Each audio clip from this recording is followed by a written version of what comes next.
Have you ever wondered what happens to ghost towns when the last living soul finally leaves? What if I told you that sometimes they don't actually leave at all? Tonight I'm taking you on a journey down the most haunted stretch of America's Mother Road, where a sheriff's unexplained disappearance in the 1970s still echoes through the desert wind, and where travelers today report seeing patrol car headlights flashing in the darkness with no one behind the wheel. This is the story of Redwater, a forgotten town on Route 66, and the lawman who may still be walking his beat 50 years after vanishing without a trace. Picture this. You're driving down a desolate two-lane highway. Nothing but endless desert stretching in every direction. Your engine starts sputtering, then dies completely. You coast to a stop, and suddenly you notice something in the distance that wasn't on any map. A cluster of weathered buildings, their windows dark as empty eye sockets, sitting like a scar on the landscape. Welcome to Redwater. Population 0. But Redwater wasn't always a ghost town. In its heyday, during the Route 66 boom, this little desert community was a vital rest stop for travelers crossing the American Southwest. Gas stations, diners, and motor lodges lined the main drag, serving thousands of road-weary passengers every month. The town had everything a traveler needed, including law enforcement, in the form of Sheriff Marcus Coleman, a man who took his duty to protect both locals and visitors very seriously. Sheriff Coleman was what you'd call old-school law enforcement. He knew every resident by name, every business owner personally, and every inch of highway in his jurisdiction. Travelers often spoke fondly of the friendly sheriff who'd tip his hat and offer directions, sometimes even escorting broken-down motorists to the local garage. For nearly 15 years, Marcus Coleman was Redwater's guardian angel, ensuring that everyone who passed through his town did so safely. But something changed in the early 1970s.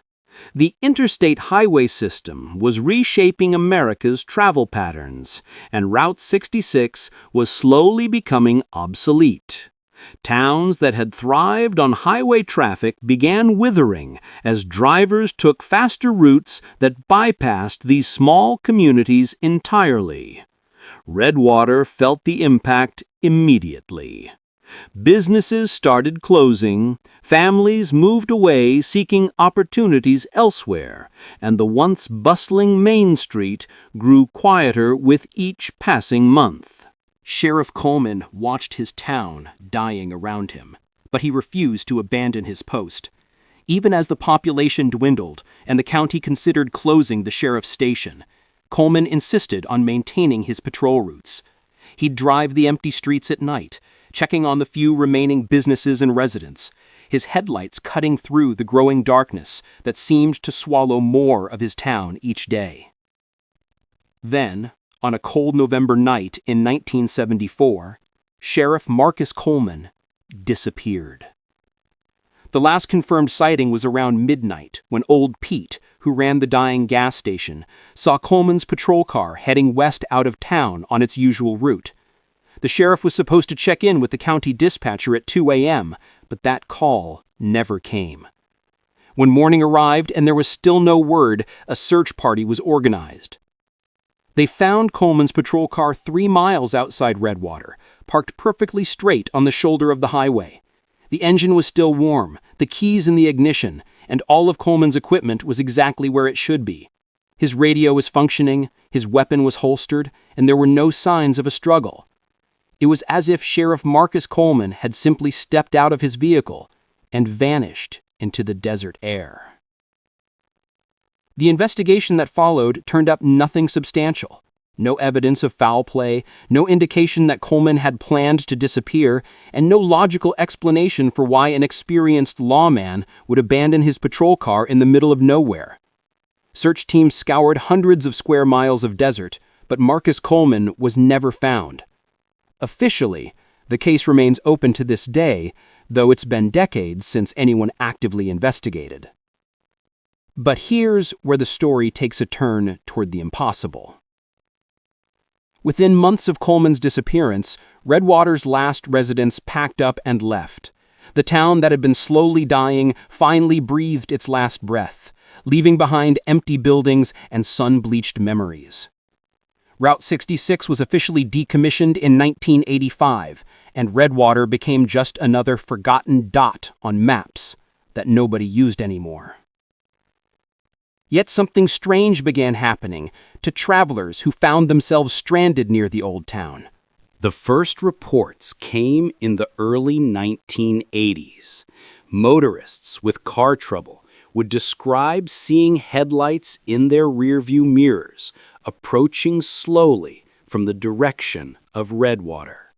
They'd expect to see a tow truck or Good Samaritan, but as the lights drew closer, they'd realize they were looking at an old police cruiser, exactly like the one Sheriff Coleman had been driving the night he disappeared in 1974. But here's the part that makes your skin crawl. When these stranded travelers would try to flag down the patrol car for help, the headlights would simply stop moving. The car would sit there in the darkness, lights on, engine running, but completely empty. No driver visible behind the windshield, no movement inside the vehicle at all. After several minutes, the headlights would begin flashing in a rhythmic pattern, as if sending some kind of signal, before the entire apparition would simply fade away. These encounters follow a remarkably consistent pattern. The phantom patrol car only appears to people who are genuinely stranded or in need of help, always approaching from Redwater's direction, always stopping just out of clear viewing distance. Witnesses describe hearing the rumble of the engine and seeing the distinctive light bar on the roof, but they can never make out any details of the interior. Some brave souls have actually walked toward the ghostly police car, hoping to get help or at least solve the mystery. Every single person who's attempted this reports the same unsettling experience. As soon as they get within about 50 feet of the vehicle, the headlights begin flashing more rapidly, almost frantically, as if warning them to stay back. Those who continue approaching find that the car seems to retreat, always maintaining that 50-foot distance until both the witness and the phantom cruiser are swallowed by the desert darkness. Local paranormal investigators have documented over 40 separate encounters with Redwater's phantom sheriff over the past 4 decades. The sightings are so consistent and well documented that they've attracted attention from researchers across the country. What's particularly intriguing is that many witnesses had never heard of Sheriff Coleman or his disappearance before their encounters. Yet their descriptions of the patrol car match perfectly with the vehicle he was driving that November night in 1974. But perhaps the most chilling aspect of these encounters is what happens next. Every single person who's reported seeing the phantom patrol car has later discovered that their supposedly broken-down vehicle starts perfectly fine the next morning. Dead batteries are suddenly charged, empty gas tanks are mysteriously refilled, and mechanical problems that left people stranded simply don't exist anymore. It's as if Sheriff Marcus Coleman is still out there, still protecting travelers on his stretch of highway, still making sure that everyone gets home safely. So the next time you find yourself driving through the desert Southwest, particularly on those lonely stretches of old Route 66, pay attention to your rearview mirror. If your car breaks down near a cluster of abandoned buildings that maps forgot to mention, and you see headlights approaching through the darkness, remember Sheriff Marcus Coleman. Remember that some guardians never abandon their post, even when that post exists somewhere between this world and the next. The story may be over, but the whispers continue. Subscribe for the next tale.